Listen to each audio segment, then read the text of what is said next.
সমগ্ৰ শিক্ষা অভিযানক মই অনুৰোধ কৰিম যে এইবাৰ অসমৰ স্কুলবিলাকত ইউনিফৰ্মৰ গুণগত মানদণ্ড পৰীক্ষা কৰাৰ বাবে এটা স্পেচিয়েল টিম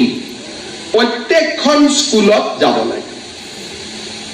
আৰু গৈ পেলাই সবৰে চেম্পল লৈ আহিব লাগে আৰু আমি দিয়া টকা অনুসৰি ইউনিফৰ্মটো হৈছে নে নাই তাৰ পৰীক্ষা কৰিব লাগে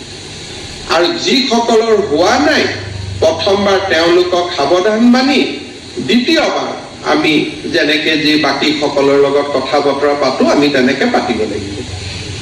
ৰাজ্যত ইউনিফৰ্মৰ গুণগত মানদণ্ড এতিয়া আমি ভিডিঅটো চালো কোনোবা স্কুলত খুব ধুনীয়া ইউনিফৰ্ম কোনোবা স্কুলত খুব বেয়া ইউনিফৰ্ম টকা কিন্তু আমি সমান দিওঁ মোৰ মনটো খুব আমনি পাওঁ যেতিয়া মই টিভিটোত চালে ইউনিফৰ্মৰ সামঞ্জস্য নেদেখো আৰু ইউনিফৰ্মক লৈ ৰাজ্যৰ ব্লক এডুকেশ্যন অফিচ বিলাকত যিটো এটা ব্যৱস্থা গঢ়ি উঠিছে মই দিয়সকলক ক'ব খোজো তাক হয় আপোনালোকে ধ্বংস কৰক নহলে মই ধ্বংস কৰিব লাগিব ৰাজ্যৰ ডিঅ অফিচ বিলাকত এই ব্যৱস্থাটো মই চাব খোজা নাই আৰু ইউনিফৰ্মৰ ওপৰত মই যথেষ্ট খবৰ বাতৰি লৈ আছো এইবাৰ যেনেকৈ আমি বিদ্যাৰ ক্ষেত্ৰত গুণোৎসৱ কৰিছো ইউনিফৰ্মৰ ক্ষেত্ৰত এটা গুণোৎসৱ তেওঁৰ এটাই কাম যাব আৰু quality of the uniform will be tested কাৰণ ল'ৰা ছোৱালীৰ মুখৰ পৰা প্ৰাথমিক বিদ্যালয়ৰ ছাত্ৰ ছাত্ৰীৰ পৰা মধ্যাহ্ন আহাৰে হওক ইউনিফৰ্মে হওক এটকাও কাঢ়ি অনাৰ অধিকাৰ আমাৰ কাৰো নাই শিশুসকলৰ লগত যোনে দুৰ্নীতি কৰে মই ভাবো সেই বয়সত আমি হিন্দুসকলে বিশ্বাস কৰো সেই বয়সত সকলো শিশুৰ গাত ভগৱান থাকে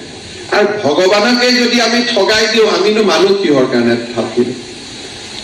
12 বছৰলৈকে ছোৱালীসকলৰ যেতিয়ালৈকে তেওঁলোক মেচিউৰিটি নাপায় পিউবাৰ্টি নহয় তেতিয়ালৈকে কুঁৱৰী পূজা আমি কৰো গতিকে সকলো দিনাই শিক্ষকসকলে কুঁৱৰী পূজা কৰে কুমাৰী পূজা বুলি কওঁ আমি মাৰ ৰূপ তাত দেখা পাওঁ ছাত্ৰসকলৰ তাতে আমি ভগৱান কৃষ্ণৰ ৰূপ দেখা পাওঁ বাল কৃষ্ণ বালগোপাল গতিকে তাৰ তেওঁলোকৰ মুখৰ পৰা যেতিয়া মধ্যাহ্ন ভোজন বা ইউনিফৰ্ম আমি কাঢ়ি আনো মই ভাবো তাতকৈ ঘৃণনীয় অপৰাধ একো হ'ব নোৱাৰে ব্যৱস্থা এটা চলি আছিল পৰিৱৰ্তন হ'ব লাগে যোৱাবাৰ মই এই কথাটো উল্লেখ কৰিছিলো এইবাৰৰ পৰা আমি নজৰ দিম আৰু অহাবাৰ আমি ব্যৱস্থা ল'ম গতিকে সকলোৱে এই মেছেজটো ৰাজ্যৰ আন প্ৰধান শিক্ষক শিক্ষয়িত্ৰীসকলক দিব মই ডিঅ সকলক অনুৰোধ কৰিম যে আপোনালোকে ডিঅ অফিচটো কণ্ট্ৰল কৰক আৰু একদম কঠোৰভাৱে কণ্ট্ৰল কৰক